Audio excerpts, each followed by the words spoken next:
Hey everybody, it's your old pal John. I got one more video I want to react to here.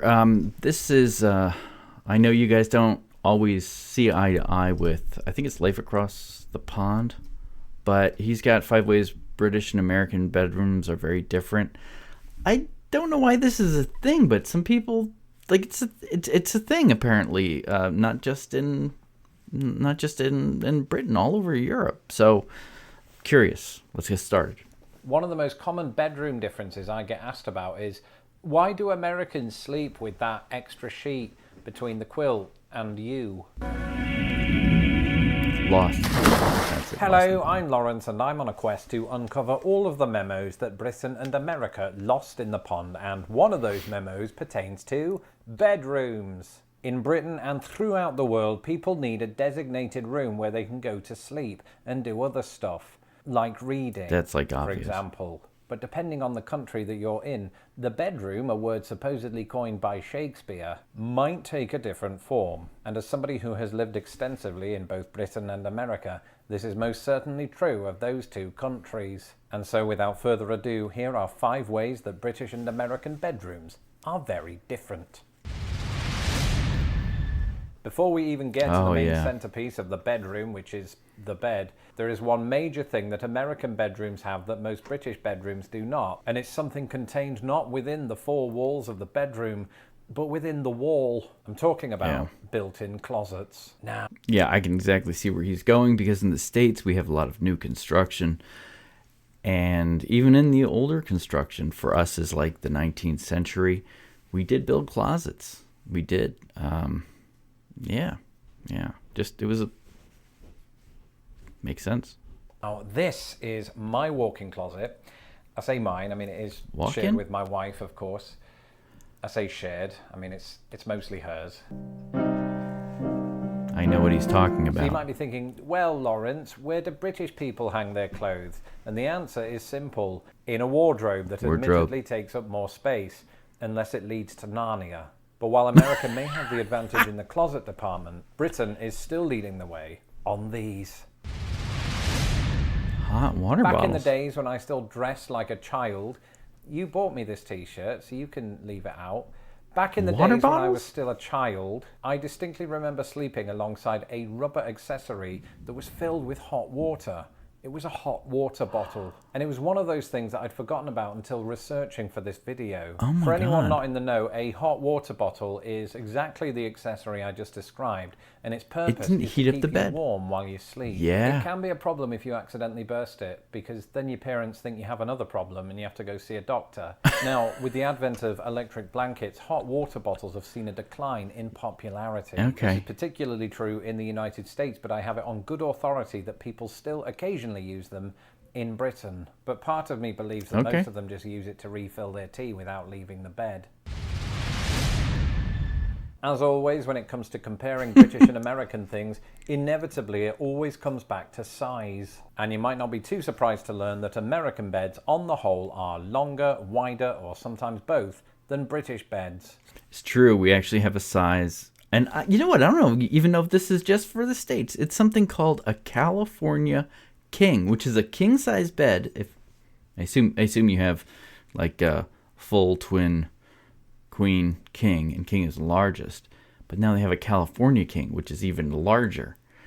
And so let's take a look at how that plays out, or lays out. That's a bed pun. Sorry, let's just take a look. So the smallest bed size in the United States is the twin bed. This measures in at roughly 39 by 75 inches. And its nearest equivalent in Britain is a single bed, which is just as long as an American twin, but 4 inches less wide. After that, America has a twin XL, which is coupled with Britain's small double. Try saying that after 4 whiskeys. And then America has what is known as the full-size mattress. This is 54 inches by 75. This is almost identical to the double-size mattress in Britain. From here on out, things become like a game of chess, as both countries sort of introduce a royal family of mattress sizes. In the US, some people sleep on the Queen, not the Queen, that would be breaking news, on a queen-sized mattress, which is about 60 inches by 80. This is virtually identical to Britain's king-size mattress, but neither country ousts their bedroom monarchy there. What's better than a queen? A super queen. In the US, this measures in at 66 inches.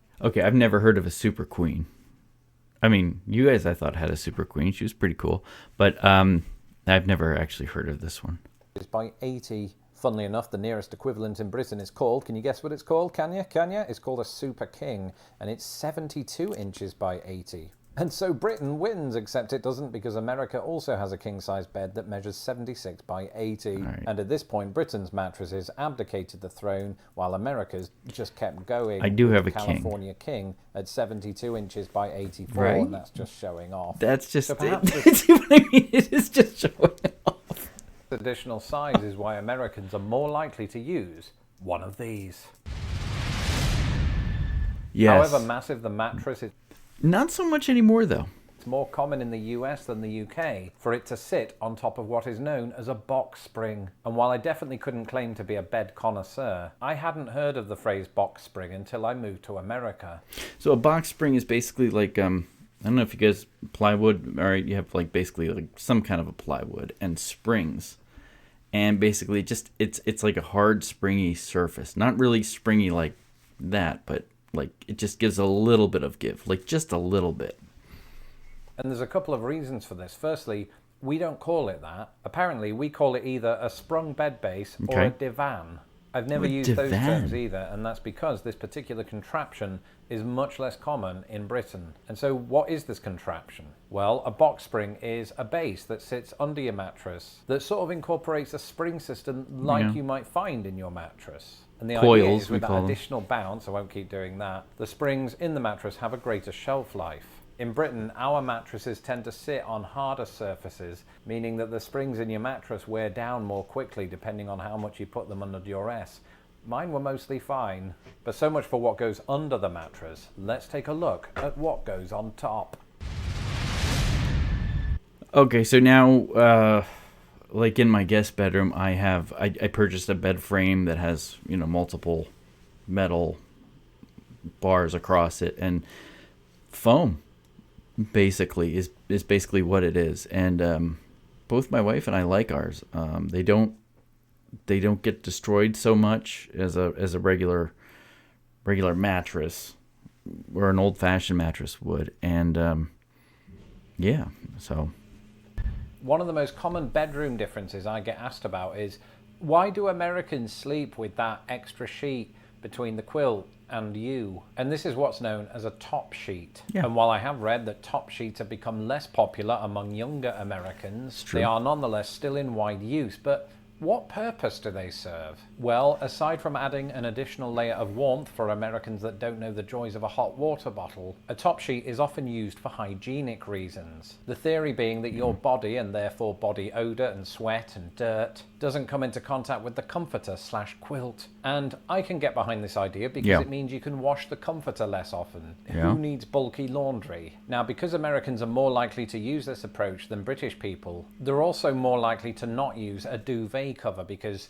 what's the point? In Britain, this is largely how we get around the hygiene problem, if indeed we choose to. We do this now, if Reddit is anything to go by, then this is the source of a heated debate. So let me know in the comments below, top sheet or no top sheet. So one of the reasons, like for example, in Pennsylvania, or in we call like the Northeast, and basically the central part of the country, but mostly in the eastern part of it, we like right now in October. We, oh my gosh, the temperatures fluctuate. Sometimes we open the window, sometimes we close the window, depending on what time of day it is. We put on the heat at night and open the window during the day. It's crazy. And so we have a comforter or a duvet, and usually you can use that, or you can just use the top sheet if it's really warm. It all depends on the day, because the seasons here are crazy. There's an old joke. There are 4 seasons in Pennsylvania. It's construction season, and winter.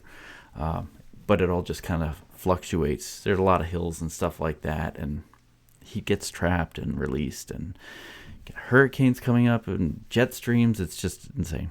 As for me and my American wife, we compromised on both a top sheet and a quilt cover for some reason. That's it for this episode. Let me know in the comments below how you keep your bedroom.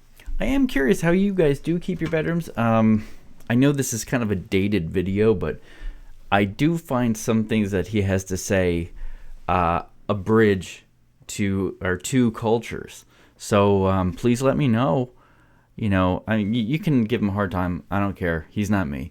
But he does help me bridge the gaps between our two cultures, and I think it's rather neat. So let me know anything he missed, and let me know how you sleep. Like I said, not if you sleep well. I'll talk to you guys later. Bye.